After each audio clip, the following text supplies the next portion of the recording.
Hello friends, welcome to my YouTube channel KL study friends. CTET 2022 के लिए EVS के हम यहां पर मोस्ट इम्पोर्टेंट क्वेश्चन लाते हैं आपके लिए। और यहां पर आज हमने केवल 25 क्वेश्चन लिए हुए हैं और ये 25 क्वेश्चन जो हैं आप यकीन मानिए यदि आप इनको कवर करते हैं तो आपकी बहुत बेहतर तैयारी यहाँ पर हो जाएगी। और यदि आपने अभी तक भी नोट्स नहीं बनाया है तो आप केवल यहाँ पर ये 1 वर्ड मान कर चलिए, इसी तरह के आपके क्वेश्चन बनते हैं। और ये सारे जो क्वेश्चन हैं आपके प्रीवियस ईयर पेपर से ही लिए गए हैं, ठीक है। और ये क्वेश्चन हर बार रिपीट होते हैं और आपके देख लेना जब आप एग्जाम्स देने जाएंगे तो आपको इससे क्या बेनिफिट होने वाला है, तो ये क्लास जरूर देखें। और यहाँ पर यदि ये क्वेश्चन हमने लिया है, जैसे यहाँ पर मान के चलिए ये ले लिया क्वेश्चन कि निम्न में से किससे क्विनैन नामक दवा प्राप्त होती है, तो केवल इतना नहीं बताएंगे कि सिनकोना। अब मान के चलिए यहाँ पर जो मलेरिया रोग है उसके उपचार के लिए इसका उपयोग होता है, तो मलेरिया के बारे में पूरी डिटेल देंगे। मतलब एक क्वेश्चन के माध्यम से आपके यहाँ पर 5 से 6 क्वेश्चन कंप्लीट होंगे। तो आइए देरी ना करते हुए शुरू कर लेते हैं अपना सेशन, ठीक है। सबसे पहला क्वेश्चन देख लेते हैं। दिया है निम्न में से किस से क्विनैन नामक दवा प्राप्त होती है, तो ये तो आपको पता है कि जो क्विनैन दवा है ये सिनकोना पेड़ की छाल से प्राप्त होती है। कौन से पेड़ की? सिनकोना की, ठीक है। और इस क्विनैन नामक जो दवा प्राप्त हमें होती है इसका उपयोग किस रोग के इलाज में किया जाता है, तो मलेरिया रोग के इलाज के लिए इसका प्रयोग किया जाता है। अब हम देख लेते हैं आपकी NCERT में मलेरिया के बारे में बहुत सारी जानकारी दी गई है और क्वेश्चन भी इससे बनता है, ठीक है। तो जो मलेरिया है आपको बता दें, मलेरिया जो है वह मादा एनाफिलीज नामक मच्छर से फैलता है। किससे फैलता है? मादा एनाफिलीज। याद रख लेना, ये जितने भी यहाँ पर हम पॉइंट बताएंगे पूरे इंपॉर्टेंट हैं, आप कहीं पर नोट करते हुए चलिए और मिला लीजिए। जब आपका पेपर हो जाएगा तो आप कहेंगे कि हाँ, यहाँ से बहुत सारे क्वेश्चन आए हुए हैं, ठीक है। तो किससे फैलता है मलेरिया? मादा एनाफिलीज नामक मच्छर से फैलता है।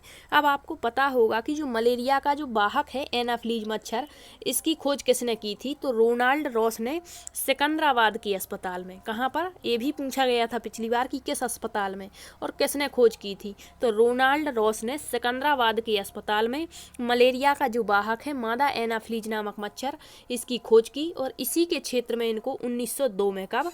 रोनाल्ड रॉस को 1902 में क्या मिला था?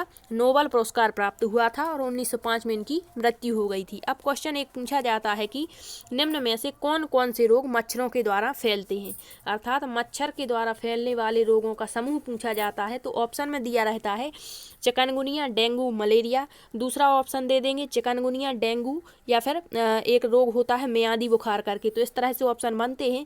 तो इसका राइट आंसर जो होता है मच्छरों के द्वारा फैलने वाले जो रोग हैं आपको याद रखना है कौन कौन से हैं। तो एक तो हो जाएगा आपका चिकनगुनिया, ठीक है, जिसमें आपकी नसें मतलब जो है हड्डियां दर्द करती हैं। दूसरा होता है डेंगू और तीसरा होता है आपका मलेरिया। तो ये तीनों रोग किससे फैलते हैं? आपके मच्छर से। और जो मलेरिया रोग होता है यह रुके हुए पानी या इकट्ठे हुए पानी से यहाँ पर जो मच्छर हैं वो पनप जाते हैं। तो इतनी सारी चीज़ें आपको याद रखनी है। और ये याद रखना है कि क्विनैन नामक दवा किससे प्राप्त होती है? सिनकोना से। अब एक क्वेश्चन पिछली बार पूछा हुआ था कि जो दांत दर्द होते हैं हमारे, तो इसके लिए एक तेल बनाया जाता है, वो किस चीज़ से बनता है? ऑप्शन में था आपका जीरा, लौंग, इस तरह से। तो जो दांत दर्द दूर करने के लिए जो तेल बनाया जाता है वो लौंग से बनाया जाता है। ये भी याद रखना, पूछा जा सकता है, ठीक। नेक्स्ट देखते हैं हम। यहाँ पर आपका टॉपिक वाइज लिया है। जैसे यहाँ पर एक चीज़ आ गई आपकी, जैसे मलेरिया आ गया था, तो सारी चीज़ें यहाँ पर हमने क्लियर कर ली।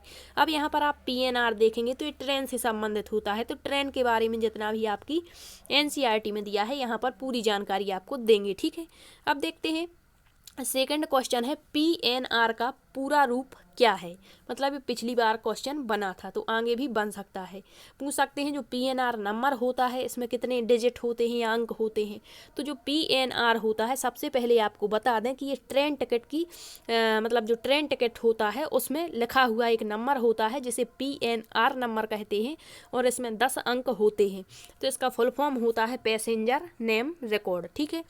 तो यहाँ पर बता दें कि जो PNR नंबर है, यदि पूछ लें कि जो ट्रेन टिकट होती है उसमें किस तरफ लिखा होता है, लेफ्ट या राइट साइड में, तो आपको याद रखना है कि जो PNR नंबर है वो ट्रेन टिकट पर लेफ्ट यानी दाएं तरफ ऊपर की ओर 10 अंकों का एक नंबर होता है।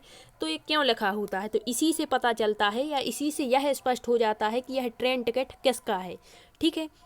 अब आगे आपसे एक क्वेश्चन बनता है कि निम्न में से ट्रेन टिकट में निम्न में से दी गई जानकारियों में से कौन सी एक जानकारी ट्रेन टिकट में नहीं होती। तो आपको याद रखना है कि ट्रेन टिकट में क्या क्या दिया रहता है। जिसने भी टिकट देखी होगी उसको पता होगा कि ट्रेन टिकट में ट्रेन का नंबर होता है, ट्रेन का नाम दिया होता है, ठीक है, एक बात। दूसरी, आरक्षण की तिथि और समय भी दिया रहता है।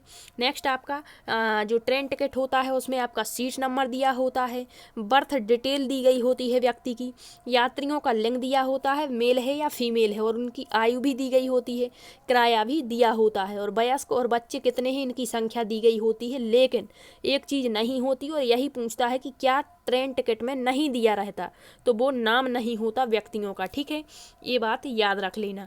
ठीक, आपको अच्छे से समझ में आ चुका होगा। नेक्स्ट क्वेश्चन देखते हैं।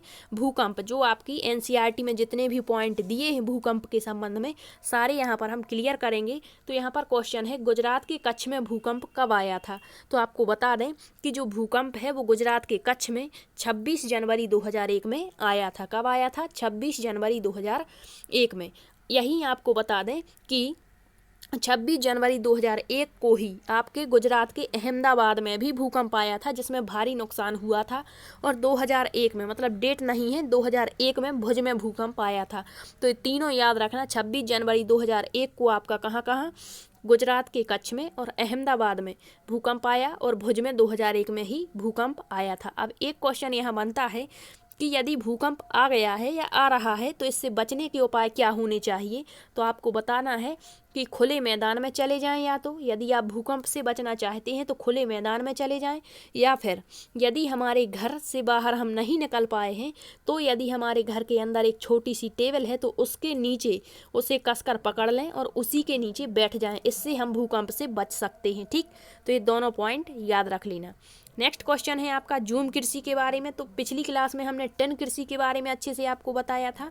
यहाँ पर झूम कृषि के बारे में देखेंगे, और ऐसा कोई भी शिफ्ट का एग्जाम नहीं रहेगा, आप देख लेना, जिसमें झूम कृषि से आपका क्वेश्चन ना पूछा जाए। ठीक है, तो सबसे पहले झूम कृषि के अन्य नाम आपको पता होने चाहिए। यदि झूम कृषि नहीं देता, वहाँ पर कह देगा कि कर्तन दहन कृषि, तो याद रखना कि इसी के अन्य नाम क्या क्या हैं। तो झूम कृषि को ही स्थानांतरित कृषि, काटो जलाओ कृषि, कर्तन और दहन कृषि, बुश फैलो कृषि इसको कहते हैं। ठीक है, अब एक क्वेश्चन पूछा जाता है यहाँ पर कि जो स्थानांतरित कृषि है यह हमारे भारत के किस राज्य में की जाती है। यदि केवल एक राज्य पूछता है तब तो आपको सारे राज्यों के नाम याद करने हैं, और यदि इस तरह से पूछता है कि पूर्वोत्तर राज्य में या पश्चिमोत्तर राज्य में, इस तरह से, तो आपको याद रखना है कि जो झूम कृषि है भारत की, आपको पता होगा जैसे हमारा भारत का मैप रहता है यहाँ पर मान के चलिए, तो यहाँ पर जो कृषि की जाती है कहाँ पर आपकी पूर्वोत्तर भाग में, ये पूर्व होता है और ये उत्तरी भाग होता है। तो यहाँ जितने राज्य पड़ेंगे आपके, आंध्र प्रदेश, मेघालय, त्रिपुरा, मिजोरम, ठीक है,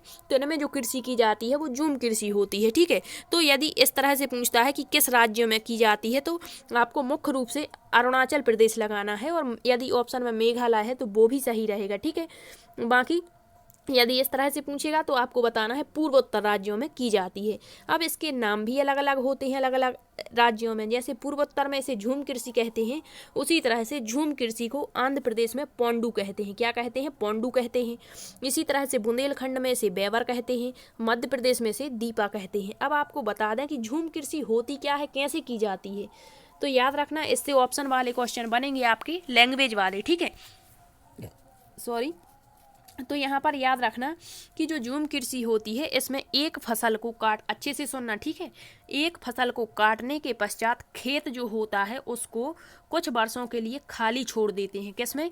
झूम कृषि में एक फसल आ गई हमारी, उसको हमने काट लिया और फिर उस जो फसल है काटने के बाद खेत को कुछ समय के लिए या कुछ वर्षों के लिए खाली छोड़ देते हैं, उसमें कुछ भी नहीं उगाया जाता। ठीक है, दूसरा पॉइंट बन जाएगा आपका, इसी भूमि में बांस और जो अन्य खरपतवार उगे आते हैं उन्हें उखाड़ते नहीं हैं बल्कि काटकर जला देते हैं। इसी कारण से इसे कर्तन और दहन कृषि कहते हैं।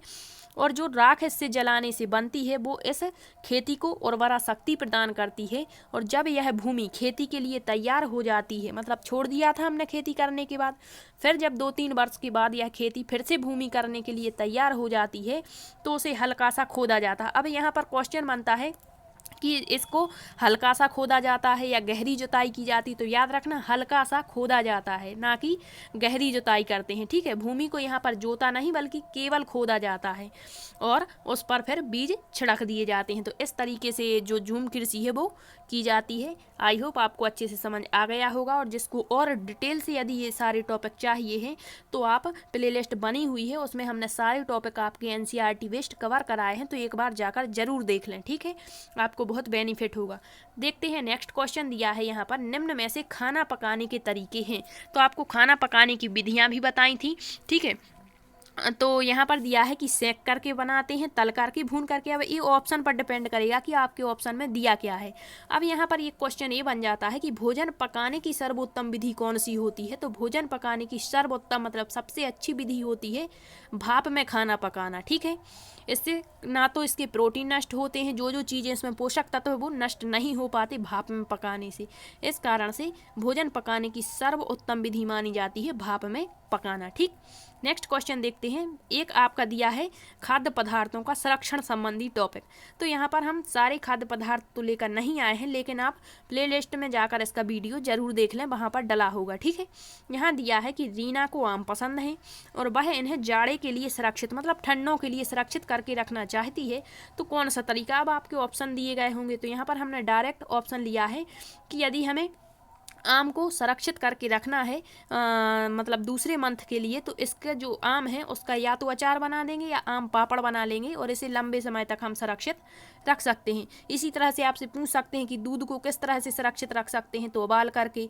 ठीक है, धनिया को गीले कपड़े में मतलब अधिक समय तक चल सके, ऐसा मतलब चीज़ क्या है, मतलब संरक्षण इसी तरह से करते हैं। ठीक है, एक होता है आपका निर्जलीकरण, तो ये सारी चीज़ें होती हैं आपकी सुरक्षित करने की। ठीक है, नेक्स्ट क्वेश्चन आपका जिम कॉर्बेट राष्ट्रीय उद्यान। तो राष्ट्रीय उद्यान पर 2-3 वीडियो बनाए थे और पिछली बार भर भर के क्वेश्चन पूछे गए थे। एक एक शिफ्ट में 3-3 क्वेश्चन राष्ट्रीय उद्यान और अभ्यारण्य से पूछे गए थे। ठीक है, तो यहाँ पर हम केवल वही बताएंगे जो यहाँ पर इम्पोर्टेंट है, बाकी आप वीडियो जाकर जरूर देख लें, क्योंकि ये आपके लिए इम्पोर्टेंट रहेंगे, क्योंकि 3-4 क्वेश्चन इससे बनते हैं।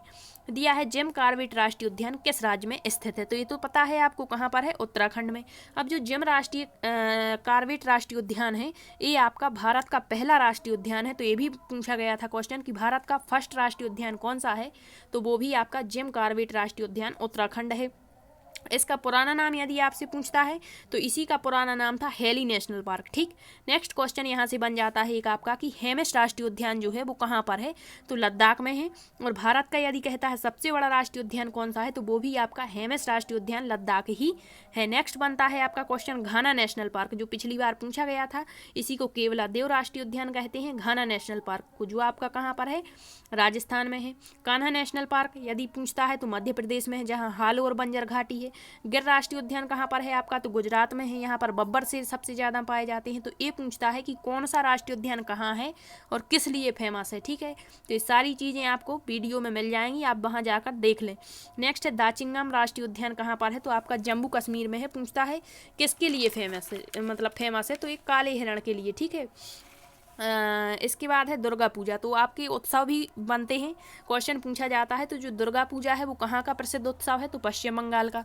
जिस तरह से आपको पिछली क्लास में भी बताया था, आज फिर से बताते हैं। बैसाखी पंजाब का, बिहू असम का है, ओणम केरल राज्य का है। ये फसल त्यौहार हैं तीनों। ठीक है, गणगौर कहाँ का फेमस है, राजस्थान। पोंगल कहाँ का, तमिलनाडु। रथ यात्रा, जो जगन्नाथ रथ यात्रा है, ये कहाँ की फेमस है, उड़ीसा की। छठ पूजा कहाँ पर की जाती है, बिहार में। गणेश चतुर्थी महाराष्ट्र में।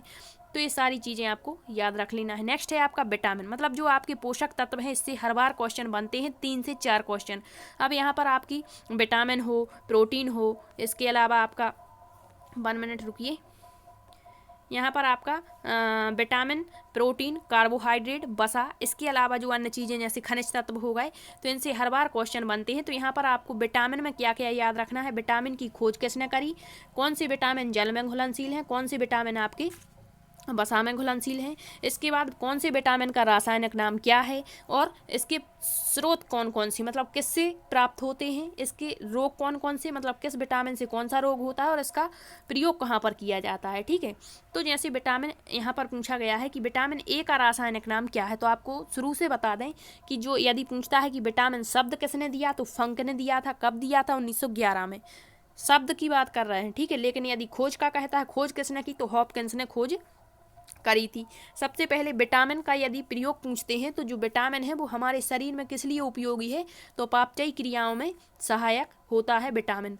अब जो विटामिन सी और विटामिन के है ये दोनों जल में घुलनशील हैं, बाकी जो विटामिन है वो सभी वसा में घुलनशील होते हैं। अब पूछा है यहाँ विटामिन ए का रासायनिक नाम क्या है, तो रेटिनॉल है। और विटामिन बी का रासायनिक नाम थायमीन, विटामिन सी का एस्कार्बिक एसिड, विटामिन डी का कैल्सीफेरॉल, विटामिन ई का टोकोफेरॉल और विटामिन के का फिलोक्विनोन इसके रासायनिक नाम है। अब जो विटामिन ए है इससे कौन सा रोग होता है, रतौंधी, जिसे आँख का रोग कहते हैं। विटामिन बी से कौन सा रोग होता है, बेरी। विटामिन सी से कौन सा रोग होता है, स्कर्वी। विटामिन डी से रिकेट्स, जिसे हम सुखंडी रोग कहते हैं। विटामिन ई जनन क्रियाओं में सहायक होता है और विटामिन के रुधिर जमने में सहायक होता है। अब एक क्वेश्चन बनता है कि जो हड्डियों और दांतों की वृद्धि में सहायक विटामिन कौन सा है, तो विटामिन डी है। खट्टे पदार्थों में कौन सा विटामिन पाया जाता है, तो विटामिन सी पाया जाता है। पाचन क्रियाओं के लिए कौन सा विटामिन महत्वपूर्ण है, तो विटामिन बी महत्वपूर्ण है। शरीर वर्धन के लिए कौन सा विटामिन, तो विटामिन ए। तो ये सारी चीज़ें आप पोषक तत्व देखेंगे तो वहाँ पर डिटेल से मिल जाएंगे और इनके स्रोत भी मिल जाएंगे कि किस चीज़ में सबसे ज़्यादा कौन सा विटामिन होता है, ठीक।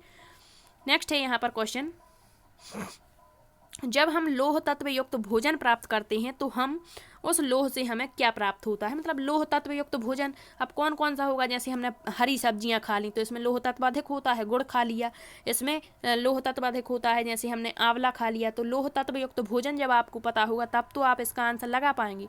तो लोह तत्व युक्त भोजन प्राप्त करते हैं तो उससे हमें हीमोग्लोबिन प्राप्त होता है और हीमोग्लोबिन में हीम नामक प्रोटीन पाई जाती है, ठीक है। नेक्स्ट है आपका, मछली का तेल, सूर्य का प्रकाश, दांतों और हड्डियों को मजबूत बनाने में कौन सा विटामिन प्रमुख है, तो विटामिन डी हमने अभी आपको बताया, ठीक है। यदि केवल एक क्वेश्चन पूछता है कि दांत दर्द दूर करने के लिए कौन सा विटामिन, तो दांतों के दर्द के लिए विटामिन सी। अब आप कहेंगे खट्टे पदार्थ, बिल्कुल ये बिल्कुल करेक्ट है, पिछली बार पूछा गया था और यही सही माना था। दांत दर्द दूर करने के लिए कौन से विटामिन युक्त भोजन ग्रहण करना चाहिए, तो विटामिन सी, जो कि खट्टे पदार्थों में पाया जाता है, नींबू, संतरा, मौसम्बी वगैरह में, ठीक है। नेक्स्ट क्वेश्चन है, ये भी क्वेश्चन पिछली बार काफ़ी पूछे गए थे, दिया है निम्न में से किस वर्ग में प्रोटीन की प्रचुरता होती, मतलब सबसे ज़्यादा प्रोटीन किस में पाया जाता है। तो इस तरह से ऑप्शन थे चना, मक्का, सोयाबीन, सरसों, मक्का, गेहूँ, इस तरह से। तो चना, मक्का और सोयाबीन में सबसे ज़्यादा प्रोटीन पाया जाता है। सोयाबीन में लगभग 42% सबसे ज़्यादा प्रोटीन देखने को मिलता है, ठीक। नेक्स्ट है, पोलियो का कारक है, मतलब पोलियो किससे होता है, तो विषाणु से। तो आपको याद रखना है कि कौन कौन से रोग जीवाणुओं से होते हैं, कौन कौन से रोग विषाणुओं से होते हैं, कौन कौन से रोग प्रोटोजोआ से होते हैं, ये क्वेश्चन बनता है। आपको एक क्वेश्चन और बता दें यहाँ प्रोटीन वाला, प्रोटीन की कमी से यदि रोग पूछता है तो एक मरासमस होता है और एक क्वासी-योरकर रोग हो जाता है, ठीक है। पोलियो का कारक क्या है, विषाणु। अब आपको ये भी बताए थे हमने कि कौन कौन से रोग जीवाणु, ट्रिक भी बताई थी इसकी, ठीक है। तो जीवाणुओं से होता है आपका प्लेग, डिप्थेरिया, तपेदिक, टेटनस, काली खांसी, निमोनिया, हैजा। इसके बाद विषाणु से आप कहेंगे स्पीड इतनी तेज है तो समय भी तो आपके पास कम है, आपको जल्दी जल्दी सारी चीज़ें कवर करते हुए चलना है, ठीक है। और केवल एक ही सब्जेक्ट नहीं, आपके पास कई सब्जेक्ट हैं पढ़ने के लिए। तो विषाणुओं से कौन कौन से रोग होते हैं, तो विषाणुओं से एड्स, रेबीज, खसरा, हीमोफिथेलमिया, मेनिनजाइटिस, पोलियो, चेचक, छोटी माता, ये सारे रोग विषाणुओं से होते हैं। इसके बाद प्रोटोजोआ से काली खांसी होती है, ठीक है। और कालाजार, सॉरी काली खांसी नहीं, कालाजार होता है, मलेरिया होता है, सोने की बीमारी होती है, ठीक है। तो ये प्रोटोजोआ से होती है। नेक्स्ट है, भारत में वर्तमान में कितने केंद्र शासित प्रदेश हैं, तो केंद्र शासित प्रदेश और राज्य से क्वेश्चन काफ़ी बने थे। तटरेखा से कितने राज्य लगते हैं, कर्क रेखा से कितने राज्य लगते हैं, ये क्वेश्चन यहाँ से बनते हैं। तो ये वीडियो डाला था, आप वो देख लें एक बार डिटेल से, ठीक है। यदि पूछता है कितने केंद्र शासित प्रदेश हैं तो 8, और एक क्वेश्चन आपका आएगा ही, पूछ लेता है निम्न में से कौन सा एक केंद्र शासित प्रदेश नहीं है, तो वहाँ पर 4 ऑप्शन रहते हैं। तो या तो राज्य दे देंगे या जो भी पूछें तो वहाँ पर आपको ऑप्शन देखना है कि क्या दिया है, ठीक है। तो वर्तमान में कितने केंद्र शासित प्रदेश हैं आपके, 8 केंद्र शासित प्रदेश हैं और 28 राज्य हैं। तटरेखा से कितने राज्य लगते हैं, 9। अब तटरेखा क्या होती है, तो मतलब जहाँ दोनों ओर जल है, ठीक है। यहाँ पर जल है आपका, तो जो यहाँ पर जो तटरेखा बनती है, जलीय तटरेखा से जितने राज्य लगते हैं, यहाँ आपका गुजरात, गोवा, इसके बाद आपका हो जाएगा केरल, गुजरात, महाराष्ट्र, गोवा हो जाएगा, कर्नाटक, केरल हो जाएगा, तमिलनाडु, आंध्र प्रदेश, उड़ीसा। तो ये सारे राज्य तटरेखा से, इस तरह से 9 राज्य आपकी तटरेखा से लगते हैं। कर्क रेखा कितने राज्यों से गुजरती है, तो बीचों बीच से होकर गुजरती है और 8 राज्यों से होकर गुजरती है। ये आपकी ट्रिक बताई थी गमछा झार मित्र पर, गुजरात, वहाँ से मध्य प्रदेश हो जाएगा, छा से छत्तीसगढ़ हो जाएगा, गमछा, झार से झारखंड हो जाएगा। ठीक है, इस तरह से हमने आपको 8 के 8 राज्य बताए थे ट्रिक के माध्यम से, तो वो भी देख लेना एक बार। ठीक है, नेक्स्ट है क्वेश्चन यहाँ पर, भारत के पश्चिमी तटीय राज्य कौन कौन से हैं? तो ए है हमारी पश्चिम की तट रेखा, तो इससे कौन कौन से राज्य लगते हैं? तो ऑप्शन क्या दिया है वो वहाँ पर डिपेंड करेगा ऑप्शन पर, गुजरात, केरल, कर्नाटक, यहाँ पर आपको बता दिया। ठीक है, नेक्स्ट है खरीफ की फसलें, तो फसल से क्वेश्चन बनते हैं कि कौन कौन सी फसलें खरीफ की हैं, कौन सी रबी की फसलें हैं, कौन सी जायद की हैं, खरीफ की फसलें कब बोई जाती हैं, जायद की कब बोई जाती हैं। ठीक है, तो खरीफ की फसलें यहाँ दी गई हैं।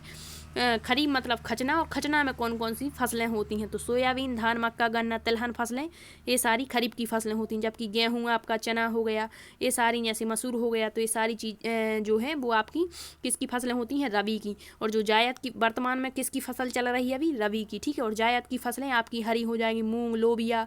ठीक है, ये सारी जायद की फसलें होती हैं जो धन कमाने के उद्देश्य से लगाई जाती हैं, वो जायद की फसलें हैं। ठीक है, नेक्स्ट आपका ग्रीन हाउस ओजोन से काफ़ी क्वेश्चन पूछे गए थे, तो ग्रीन हाउस गैसें कौन कौन सी हैं? तो याद रखना आपको, carbon dioxide, chlorofluorocarbon, methane, nitrous oxide, वाष्प। ठीक है, और ओजोन भी आ जाती है। नेक्स्ट है ओजोन दिवस, तो दिवस से एक क्वेश्चन बनता है, तो जो पर्यावरण पर आधारित दिवस हैं, जैसे आर्द्र भूमि दिवस 2 फरवरी को मनाया जाता है, इस तरह से। तो ओजोन दिवस कब मनाया जाता है? आपका 16 सितंबर को। नेक्स्ट है वायुमंडल की परतों से क्वेश्चन बनता है, तो सबसे निचली परत पूछा है, तो क्षोभमंडल है। ठीक है, तो वायुमंडल की परतें आपको कराई थी, एक बार देख लें। लौह तत्व अभी बताया आपको, आंवला, पालक, गुड़ में पाया जाता है। मानव पेट में आमाशय जो रस पाया जाता है उसकी प्रकृति कैसी होती है? तो अम्लीय होती है। तो एक होता है अम्लीय, एक होता है क्षारीय, और एक होता है उदासीन। ठीक है, और जो पीएच मान होता है, इसकी खोज की थी सोरेनसन ने। पीएच मान भी पूछ लेते हैं कि मूत्र का पीएच मान क्या होता है, आंसू का पीएच मान क्या होता है। तो आई होप आपको सारे क्वेश्चन अच्छे से समझ में आ चुके होंगे। यहाँ पर केवल हमने 22 क्वेश्चन लिए हुए हैं और इसके माध्यम से आपको पूरा डिटेल बताने की कोशिश की है। यदि आपको वीडियो आया है पसंद तो करिएगा शेयर। Thank you.